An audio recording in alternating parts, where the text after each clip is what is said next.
I was married to Linda for 28 years, and we immigrated to Canada in 1976 from England.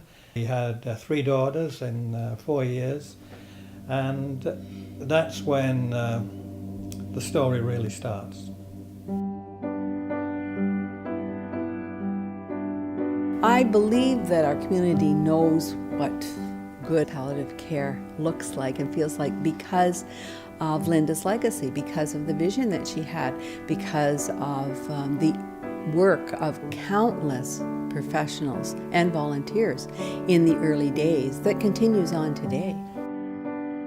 She loved life. She was so full of joy and fun, and she almost vibrated. She would skip. She would actually skip. And when she was walking down the hall.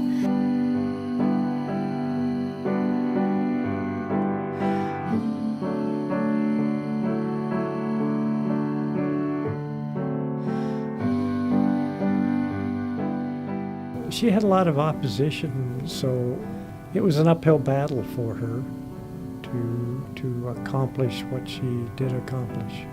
And her legacy of over 20 years building, the foundation of what we have here now is just superb. It's just superb.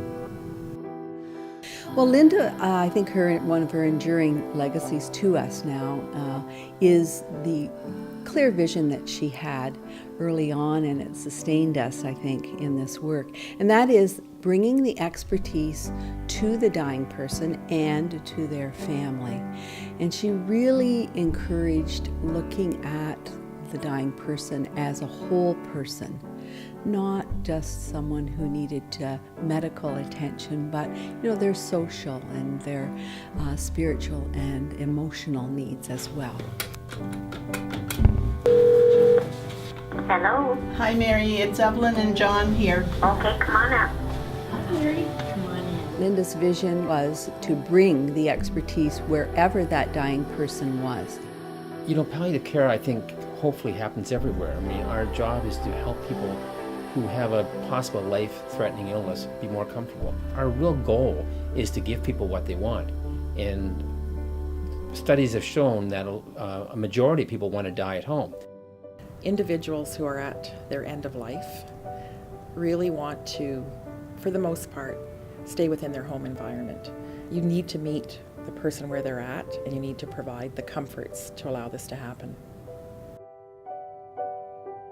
Dr. Bowering started with the Sisters of St. Joseph's and just a very tiny committee of individuals started palliative care here at the hospital. So the difference really in palliative care at the hospital is we handle patients. We do a lot of pain and symptom managements for patients who are in the acute care phase of their illness. They may have had chemotherapy and have developed a fever or some kind of an infection and can't be managed at home, or their symptoms are so severe that their pain medication may need to be switched to something different, or their nausea is quite bad and needs to be controlled. And generally speaking, we can do those things quicker in hospital with the plan of sending the patient either back home or to hospice, whatever their wishes or whatever their goals are. I'm very fortunate. Okay, see you later. Bye-bye. Bye-bye.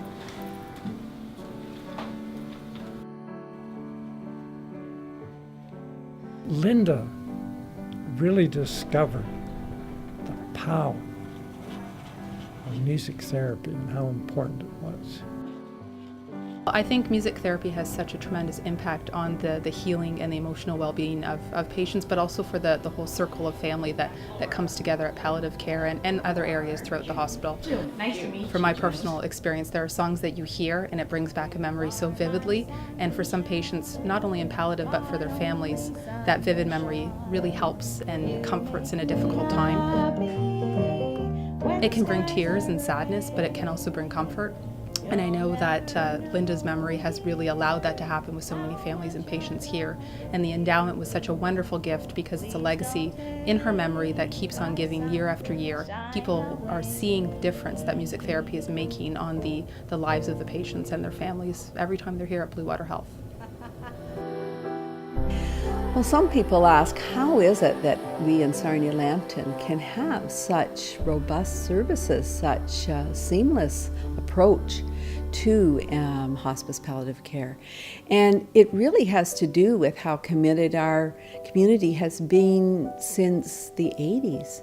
We are so fortunate here at Hospice with the team of volunteers that we have. We really wouldn't be able to offer the support and the programming that we do have without our volunteers. It is just amazing at how supportive. You know, we raised money in this community, $6 million, to build that hospice. I think for most people they're very surprised at the amount of programming that we do offer, because I think most people think that hospice encompasses just the residential hospice. We support the family right from the moment of diagnosis with all the various programs that we offer. We provide services for the children who have a loved one who has been diagnosed with a terminal illness. So we provide illness support to the children, where our coordinator will work with the kids and help them create memories, as well as through art and play activities. And then we also provide bereavement support for the children as well. To them, it's just play, and telling their stories, but it's really helpful and healing for the children to be able to tell their story and to normalize their feelings and what they're going through. Sometimes for people who don't have the family supports, or who have a lot of symptoms, they either come to the hospital, but more often they come here, which is a home away from home here at St. Joseph's Hospice. And we are so lucky to have this. People just don't realize how much care you get here. When you die with dignity in this place. You really do. And that's what I really love about this place, and that's why when it is time for me, this is where I'll be. It's an incredibly rewarding job. People ask me all the time, how can you do that? That seems like a horrible job. It is so rewarding to have a patient come in who is suffering, whether it's pain or it's nausea or just existential suffering because they're worried. They have a huge fear of the end, and I can tell them, we can take care of you. My name's Eddie Schramek, and I have inoperable prostate cancer that's gone into my bladder and into the lymph nodes. It's absolutely beautiful here. We need more hospice. We don't have enough hospice to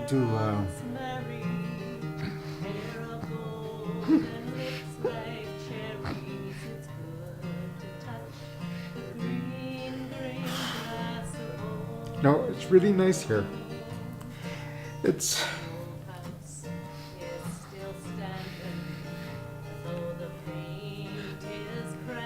more than I ever thought.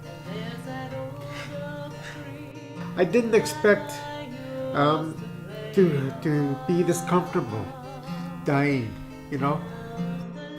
Here, there's so much relief, there's so much happiness.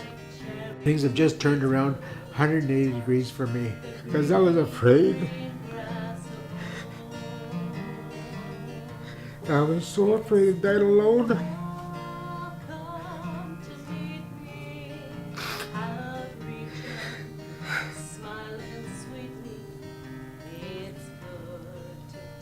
Not now. No way, Jose. It's good. You couldn't ask for a better place to be. No way. Oh, you are so good. I love that.